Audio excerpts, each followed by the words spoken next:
The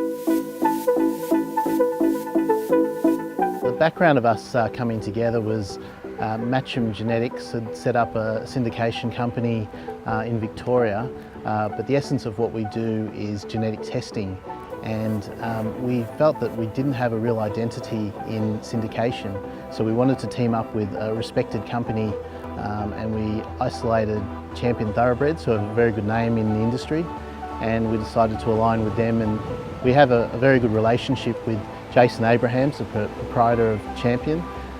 So we decided to merge our talents, if you like, and get together, and we're really happy that it's come about. In terms of my background, I've been in the industry for about 15 years. I started out with John O'Shea, and I learnt most of what I know in terms of yearling confirmation from John. I then worked for a syndication company in Sydney, and then moved down to Victoria and worked for Eliza Park and Woodside Park in their sales divisions. My main skill set that I bring to the company is yearling selection. I've done that independently, and we've had some success over the years in that field. With Champion Thoroughbreds Victoria, the banner horse has been Fontiton. She's a Group 2 and Group 3 winning 2-year-old. She's recently been retired, and we're looking forward to selling her.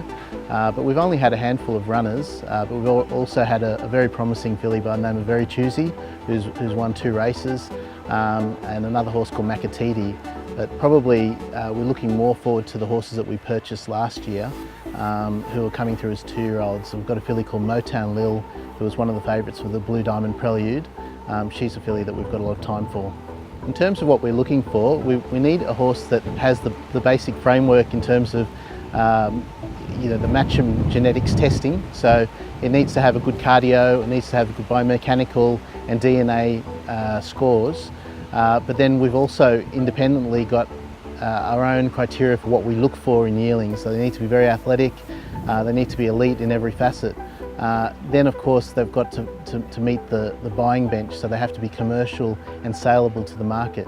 So once they get through all of those criteria and they pass our stringent vetting, we will make a decision as to whether we elect to have a try for those horses.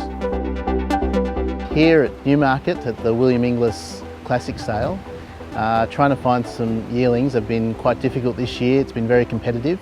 But we're hopeful that by the end of the sale we might pick up a couple between us. My aspirations for the company is that we prove to the market that what we're doing in terms of genetic testing actually works and makes a difference. I think the early signs are very promising, and as we get a bigger range of horses out there running for us, I'm very confident that this will become something which is the norm for everybody as part of their yearling selection process.